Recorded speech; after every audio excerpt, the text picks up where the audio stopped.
À 7h45, l'interview Vérité d'Europe 1. Thomas, vous recevez ce matin Stéphane Baudet, maire de Courcouronnes, dans l'Essonne. Il est aussi vice-président du Conseil régional d'Île-de-France, en charge des transports. Et à entendre Alain Vidalis, le secrétaire d'État au transport, la région Île-de-France pourrait être la solution pour sauver l'usine Alstom de Belfort, puisqu'un appel d'offres de 3,5 milliards est lancé concernant les RER D et E. Bonjour Stéphane Baudet. Bonjour Thomas Soto. Alors on n'y comprend plus grand-chose entre la comédie politique, les postures des uns et des autres, la réalité économique réelle ou supposée d'Alstom. On va faire simple, direct, concret. Ce contrat de 3,5 milliards sur le RER D et E sera-t-il tout ou partie pour Alstom ? Je ne peux pas vous le dire puisque c'est un marché d'appel d'offres qui est lancé par la SNCF dont l'actionnaire majoritaire s'appelle l'État et donc Monsieur Vidalis. Nous avons fait un cahier des charges en commun entre la SNCF et le syndicat des transports d'Île-de-France, mais c'est la SNCF, comme la RATP d'ailleurs sur le matériel qu'elle commande, qui commande directement le matériel.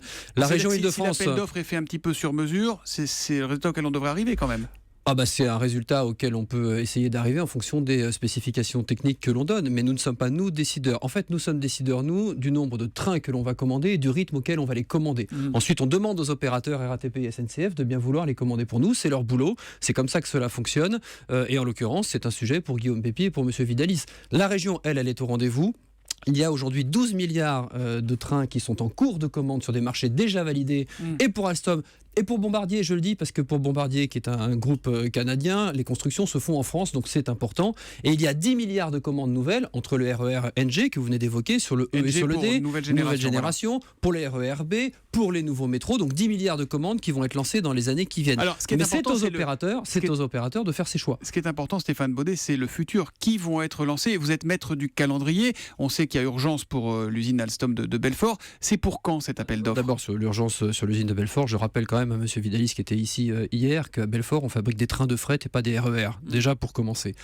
Ensuite, nous avons accéléré... Attendez, c'est important. Ça veut dire que quand il vient nous dire ici cette commande de 3,5 milliards... Je pense qu'il faut surtout qu'il révise ses fiches. Voilà. Parce qu'il n'y a pas de lien direct entre cette commande et ce qui se passe à Belfort. Exactement. Je pense que la question de Belfort, c'est la question industrielle et la question stratégique du fret ferroviaire en France que l'on a raté depuis une vingtaine d'années. Nous sommes au rendez-vous. Je rappelle que nous avons été élus, j'étais déjà venu vous voir sur ce sujet-là, pour accélérer le renouvellement du matériel roulant en Ile-de-France, pour lancer un grand plan de rénovation et d'achat de 700 rames en Ile-de-France, qui a été lancé, mais avec une opposition qui représente la couleur politique de M. Vidalis, qui a voté contre. Donc il y a un moment où, entre M. Vidalis, qui nous demande de commander des trains, qui nous baisse les dotations aux collectivités, et dont ses équipes votent contre l'achat du matériel, il y a un moment où il faudrait arrêter une forme de schizophrénie et qu'ils soient dans le même bateau que nous, et qu'en effet, on tire tous dans le même sens. Nous avons besoin de trains, évidemment pour Alstom, mais aussi et avant tout pour les usagers du quotidien en Ile-de-France qui souffrent dans les transports. Est-ce que vous pensez qu'aujourd'hui, on risque de ne pas forcément prendre les meilleurs trains pour sauver Alstom ? Est-ce qu'on en est là ?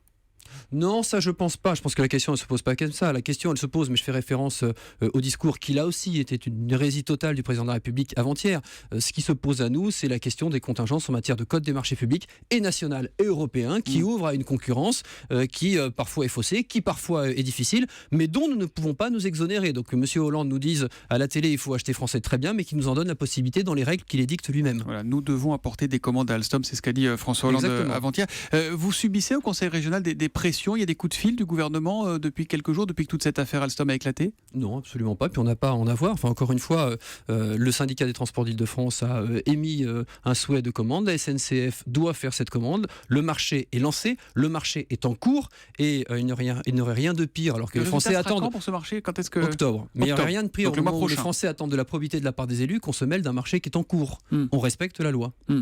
Est-ce que la politique n'est pas en train de prendre le dessus sur la raison économique, là, Stéphane Baudet ? Si, mais de encore tous les une côtés, fois, d'ailleurs. comme à chaque fois qu'il y a une crise, on l'a vécu avec Florent Gilles il y a quelques années. Enfin, quand j'entends des déclarations et du président et du ministre hier, on est encore une fois à côté de la plaque, on est encore une fois dans une dynamique de communication pré-présidentielle qui ne répond absolument pas ni à l'urgence ni à la réalité économique et industrielle du groupe Alstom. Ce serait bon qu'on se pose et qu'on regarde réellement ce que sont les carnets de commandes d'aujourd'hui, ce que sont les carnets de commandes de demain et comment l'État, à travers SNCF Réseau, à travers la région et à travers le syndicat des transports d'Île-de-France, nous aide à commander davantage de trains, encore une fois, très attendus par nos usagers. Donc vous nous dites ce matin, ce n'est pas le Conseil régional d'Île-de-France, malgré ses besoins en train, en tout cas, il est au rendez-vous. Mais qui sauvera l'usine d'Alstom de Belfort. Ça c'est clair, mais en tout cas, il est au rendez-vous. Il a largement accéléré les commandes de trains, et j'insiste, 12 milliards de commandes en cours, 10 milliards à venir, je pense que ça n'est pas rien. Merci beaucoup Stéphane Baudet d'être venu en direct sur Europe 1 ce matin, et bonne journée.